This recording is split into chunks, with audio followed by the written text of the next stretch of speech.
If you were to ask me what I thought about battle royales as a genre, I'd tell you I didn't like them. But if you were to ask me what I think about Apex Legends, I love it. It didn't change my mind on the genre though, if anything, it solidified it. Let's talk about Titanfall 2 real quick. I liked the game. It had solid gameplay, story moments, and the multiplayer was just good, but it never left the kind of impression other experiences did. Because despite the fact that it was an exceptional game, it was the same formula that we'd been playing for years. You've got a progression system that says fuck you if you're new, pick a weapon, grenade, some perks, then jump into a match. You got hit scan weapons, low time to kill, instant respawns, and fast movement. You get a power up if you're playing well, and some sympathy points if you're not. It's a reflex shooter, a COD like, if you will. Move around and shoot them faster than they shoot you.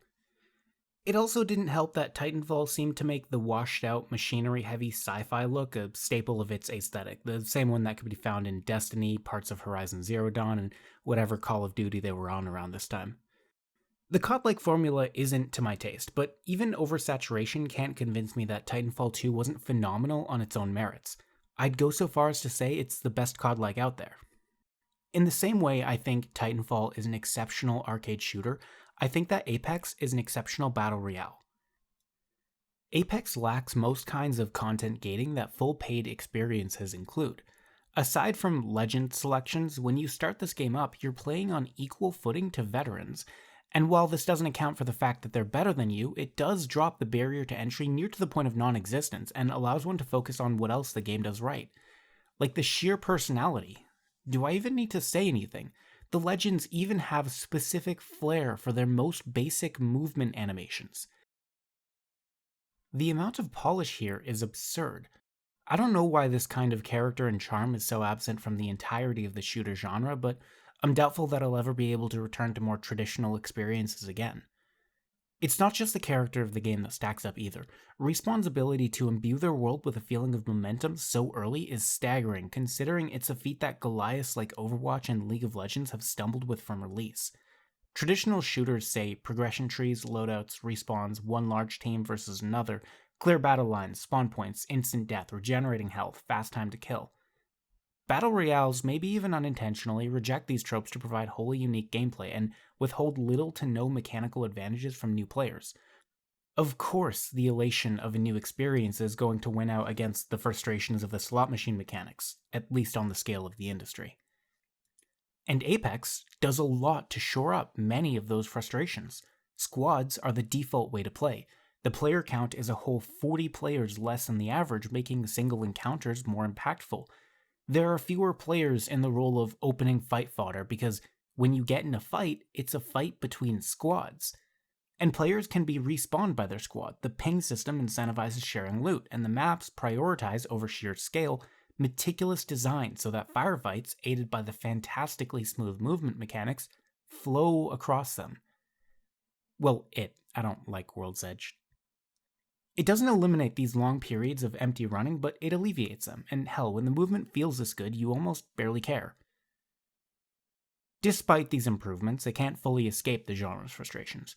Dropping only to fail to find any gear of value and immediately die, or have all the good loot stolen by a teammate, just feels bad, and no matter how good the average player is, this is always a possibility. Conversely, finding powerful gear and then immediately dying to an ambush is also a frustrating experience. And everyone who's played a battle royale has played a match where they spent most of it running from the collapsing field of damage.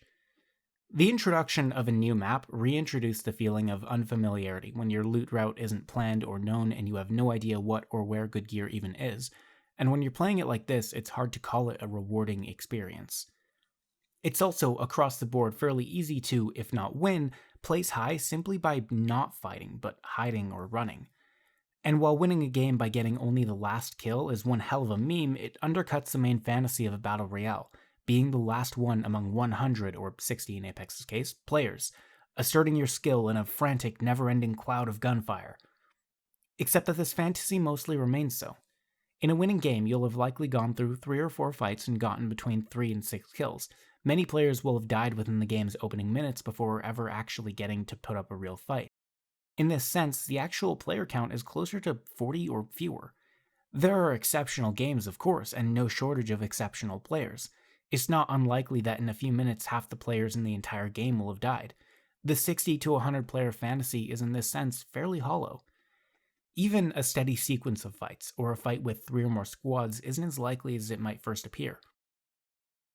All of the mechanics to facilitate firefights are tied to the genre, and it's not that I think these mechanics are bad. Evidently, they're not enough to ruin the game for me.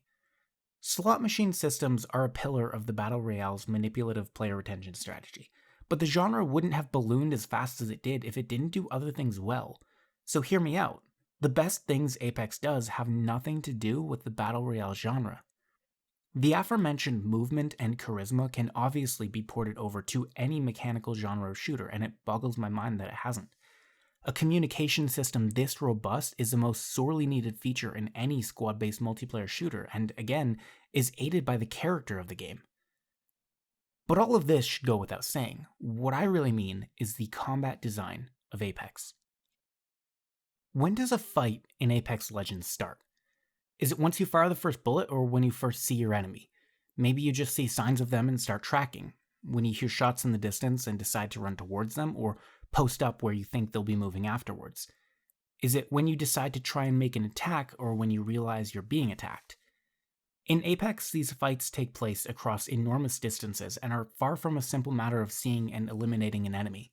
Sometimes a fight will end and the player will begin preparing to face enemy squads that the sound will draw. Sometimes the smartest thing a player can do is to break off and run from a fight. Death is enormously consequential when compared to the role that it plays in a typical team deathmatch setup. Traversal is a skill entirely on its own and a pillar of the game. There are no clear battle lines.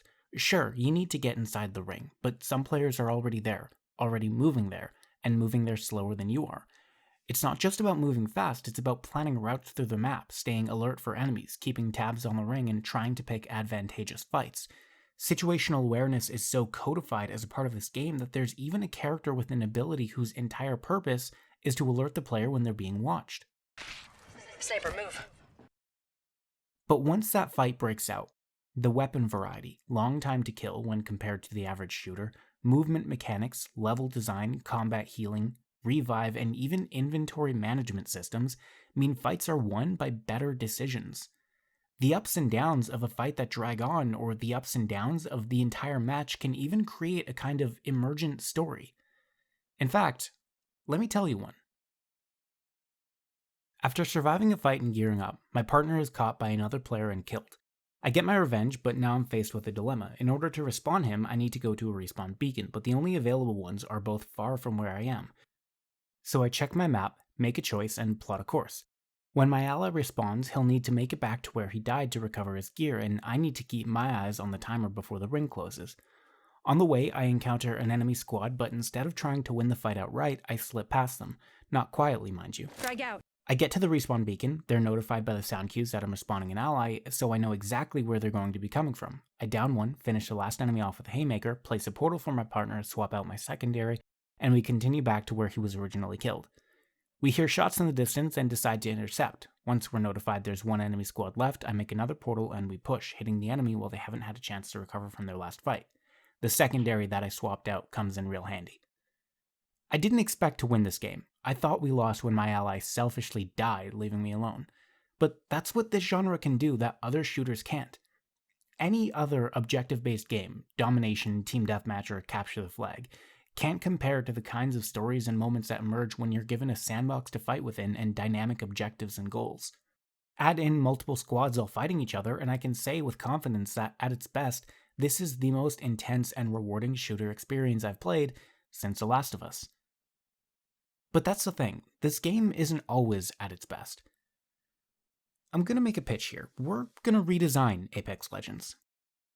The random nature of loot is the point of greatest frustrations, but it's also the primary driver for conflict. Players need a reason to move across a map to encounter and fight other players. So if we're gonna remove random loot drops, we need to keep this in mind. And we are removing loot. Players can create before the game a loadout. Because the difference of health in a firefight that higher level armor provides, or the ability to be better equipped that carrying capacity does, or the various advantages that simply having certain items at all provide, can make or break a fight. For all my praise of the better decisions winning out, it still is a case that an opponent may just not have the gear to outpace you. They could have even played substantially better and by all rights deserve to win. Skill still matters in this game, don't get me wrong, but there are more than a few cases where the deciding factor is luck. A loadout system would equalize the players and really highlight those decisions. Players can know what disadvantages they have and accept them so that when they lose a fight to someone with a specific weapon, they at least don't feel like they've been maligned by randomness. But it isn't just about choosing their weaknesses, it's really about choosing their strengths. On top of the choice of legend and weapons, there are choices about how much ordnance, healing, and ammo to carry. A specific weapon might be more valuable because of its lower ammo requirement, freeing up space for healing items. A loadout heavy on ammo and healing might be more inclined to stay stationary and play an attrition-style game, whereas an ordnance-heavy loadout might be looking to hit enemy squads fast. A playstyle that would be aided by taking more of the smaller healing items, which can be used faster in the middle of fights. But now there's no reason for loot to lie on the ground, so what are players fighting over? What's going to make them move? The ring still closes. Ordnance, ammo, and health are all consumables, and most players aren't dying in the opening minutes of the game anymore, meaning that the survivors of any fight are going to need more resources to outlast the rest of the game. Winning a sniper battle would be followed by a nerve-wracking sprint to your opponent's death box to loot their supplies. But primarily, there are two reasons, both hypothetical features to implement. When the players are readying up in the dropship, they can each see locations on the map which are supply depots. These areas provide a replenishment of ammo, ordnance, or healing supplies. Players will fight to either control them or pick off the squads who are preoccupied trying to. Dotted across the map will be locations where a care package containing an item visible to every squad will drop. If the care package is looted, that item is given to each member of the squad, providing an advantage that lasts the remainder of the game, such as the Resurrection Shield, which can allow you to revive yourself once you've been downed. I'm not saying this would be a perfect game as presented, and I'm not saying that it'd be better than Apex now. Removing the slot machine mechanics would certainly make the game less monetizable, but all games have to go through iteration over iteration for years before release, where they still find room to be redesigned enormously. The rationale is to poke at the design of this game to see if we can cut out the most frustrating parts of Apex while drawing out the most exhilarating. The first drafts of this script were written before the holiday event, and many more later on, which, while obviously not being my design, seem to follow similar rationales. This is still subjective.